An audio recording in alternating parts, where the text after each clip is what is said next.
Esta práctica se titula Evaporación y balance de materia de una solución, la cual tiene los siguientes objetivos: comprender el funcionamiento de un rotavapor, evaporar una solución de soluto no volátil y realizar el balance de materia de la evaporación.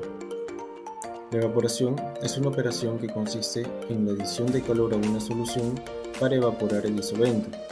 En la mayoría de los casos, la solución concentrada es el producto deseado y el solvente evaporado suele desecharse. Los evaporadores se calientan con vapor de agua, el cual se condensa sobre tubos metálicos. Bien, ahora vamos a hablar acerca del balance de materia. Hay que tener en cuenta que en la presente práctica estamos hablando de un proceso unitario. ¿Eso qué quiere decir? Que los balances de la materia y la energía van a ser unas herramientas muy claves para cuantificar lo que son los flujos de estas sustancias y también la energía que hay entre distintas etapas o en el entorno. Entonces, hay que tener en cuenta que el balance de materia no es nada más ni nada menos que el conteo de cuánto entra, cuánto sale y cuánto se usa de cada componente químico que interviene en este proceso. Al aplicar el balance de materia en una evaporación va a ser muy necesario considerar tanto el balance total como el balance parcial del soluto para nosotros contabilizar adecuadamente los componentes de entrada y salida del sistema. Por ejemplo, en este gráfico que presentamos tenemos que representa la letra F, la alimentación, es lo que entra, es la sustancia, la dilución que nosotros estamos trabajando, y sale como vapor y sale como producto concentrado. Por lo tanto, el balance total de masa va a ser lo que entra igual a lo que sale. Lo que entra es la alimentación y lo que sale es vapor más producto concentrado. Si nosotros vemos acá también en el sistema tenemos la representación de S como vapor de agua y como condensado. Estos no se toman en cuenta porque no tienen contacto con la materia, no tienen ningún contacto, simplemente están por un canal para poder enfriar el sistema o para poder darle energía al sistema. A otro balance que nosotros tenemos que calcular es el balance parcial. Tomamos como base la fórmula de lo que es el balance total de masa, que es entrada a la alimentación igual al producto concentrado más el vapor. A estos los multiplicamos a la alimentación por la composición del soluto en alimentación, al producto concentrado por la composición del soluto de solución concentrada y al vapor por la composición del soluto en vapor. Sin embargo, en este caso en específico, tenemos que en la corriente superior, que es la corriente del vapor, no va a haber ningún sólido. Eso quiere decir que la composición del soluto del vapor, en este caso representado por X sub va a ser igual a 0. Y todo lo que se multiplica por 0 va a ser 0. Por lo tanto, la fórmula del balance parcial soluto va a quedar como alimentación por la composición del soluto de la alimentación va a ser igual al producto concentrado por la composición del soluto en solución concentrada. Se pueden calcular las cantidades de las corrientes de ingreso y las corrientes de salida a partir del balance de materia con las siguientes relaciones. En este caso de solución diluida en el total solamente sería la alimentación, la solución diluida en el sólido sería la alimentación más la composición del soluto en alimentación, y del líquido sería la alimentación menos la alimentación multiplicada por la composición del soluto en alimentación. Y así también vamos a encontrar para la solución concentrada en el total, en el sólido, del líquido, y para el disolvente evaporado en el total, en el sólido y en el líquido. Los materiales que vamos a utilizar en la presente práctica son sacarosa, agua destilada, etanol al 96%, vasos de precipitación de 250 mililitros, pipetas, goteros, refractómetro, balanza analítica y evaporador rotatorio. Continuamos con los procedimientos. Vamos a preparar 200 gramos de una solución al 2% peso de sacarosa. Para esto vamos a usar 2 gramos de sacarosa y necesitaremos 200 gramos del solvente, que vendría a ser el etanol al 50%. Así que para calcular en un alcohol de 96 vamos a usar la fórmula de la dilución y tendremos un volumen de 130,2 mililitros, que es el que vamos a necesitar. Para empezar, vamos a pesar los 2 gramos de sacarosa en la balanza analítica. Luego, en una probeta medimos 130,2 mililitros de etanol, que vendría a ser el volumen del cálculo obtenido anteriormente. Trasvasamos este volumen a una fiola de 250 mililitros y aforamos con agua destilada. Homogenizamos y pesamos solo 198 gramos de este solvente para que podamos completar los 200 gramos que necesitamos con los 2 gramos de sacarosa. Y ya luego agregamos la sacarosa y movemos con una varilla. Ahora insertamos la solución diluida en el matraz de evaporación, sin superar las 3/4 partes del volumen total del recipiente.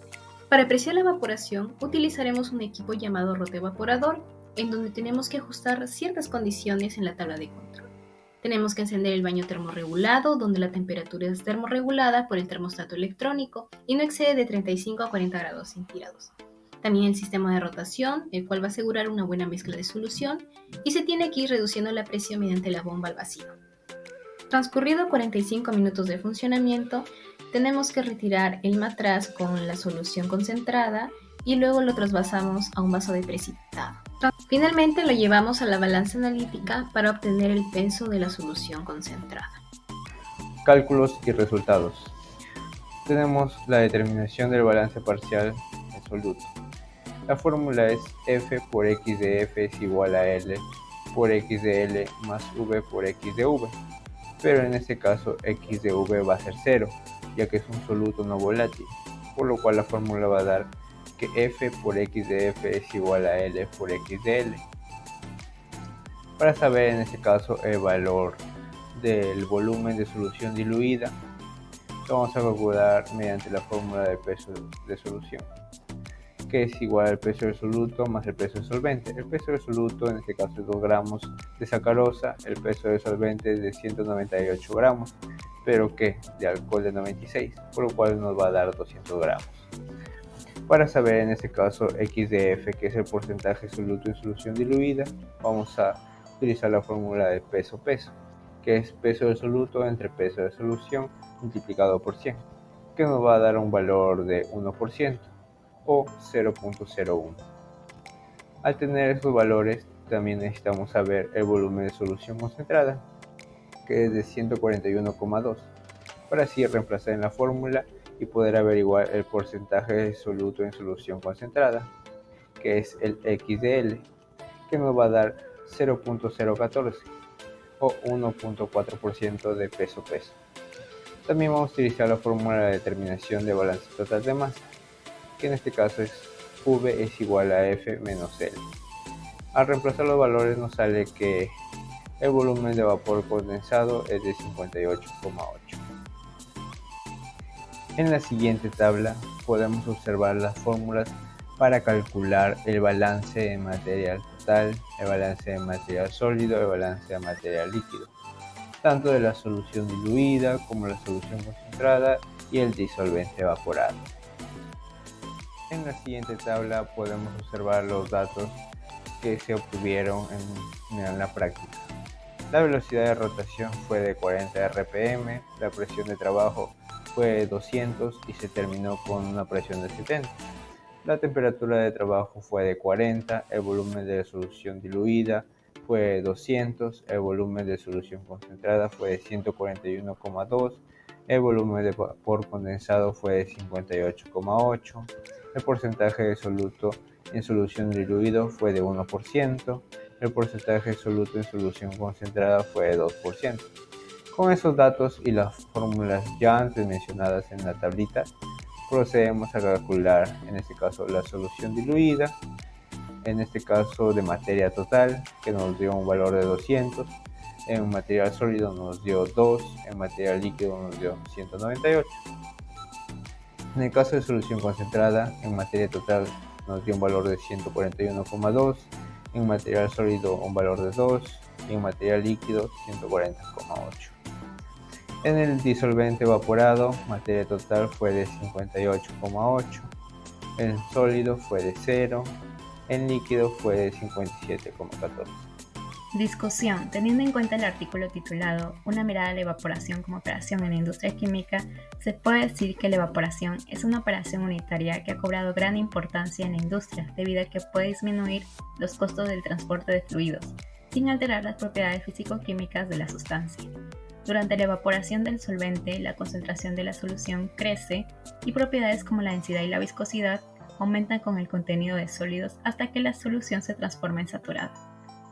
Adicionalmente, este artículo menciona que se deben desarrollar mecanismos que permitan trabajar con materiales termosensibles, así como realizar simulaciones mucho más robustas que permitan un acercamiento más real a la industria.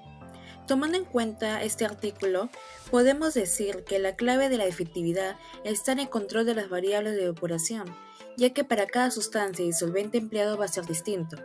Asimismo, hay factores que influyen en la evaporación como la viscosidad de la sustancia, la sensibilidad a la temperatura, el punto de ebullición, la concentración de la solución, el material de las construcciones del evaporador, incrustaciones en el material de calentamiento, la formación de depósitos e incluso en la formación de espuma. Este artículo viene a ser un claro ejemplo donde se mostraron en los resultados que los sistemas presurizados con densidad de flujo bajo de 7 kilovatios por metros cuadrados afectan negativamente en la calidad del producto, en tales aspectos como su color, pH y solidificación. Por ello, el empleo de los evaporadores forma parte esencial en la elaboración de distintos tipos de productos. Además, se toma en cuenta que el tipo de evaporador es elegido según la necesidad y sensibilidad de los materiales para poder garantizar la mayor eficacia del producto. En las aplicaciones se usa la concentración de soluciones, ya que aquí la evaporación se utiliza para concentrar soluciones de sólidos solubles, tales como es el caso del azúcar, la sal, el ácido cítrico, entre otros. En la industria alimentaria, la evaporación se utiliza para concentrar zumos, leche, caldos, entre otros. Y para la industria química, la evaporación se utiliza para concentrar soluciones de ácido sulfúrico o ácido clorhídrico, entre otros. En la desalación del agua de mar, la evaporación se utiliza para obtener agua potable a partir de agua de mar. En ese proceso, el agua de mar se calienta hasta el punto de ebullición y el vapor de agua se condensa y se recupera. Para la separación de componentes de una mezcla, la evaporación se puede utilizar para separar componentes de una mezcla líquida, como el agua y el aceite. En ese proceso, el agua se evapora y el aceite se recupera. Y para la industria farmacéutica se utiliza para la preparación de productos farmacéuticos, como por ejemplo las soluciones, las suspensiones y las emulsiones. En general, la evaporación es una operación unitaria versátil que se utiliza en una amplia gama de aplicaciones industriales y comerciales, ya que el balance de materia es una herramienta fundamental para el diseño y preparación de estos procesos de evaporación. Finalmente, para las conclusiones, tenemos que se comprendió el funcionamiento de un rotoevaporador. Se evaporó una solución de soluto no volátil y finalmente se realizó el balance de la materia de la evaporación.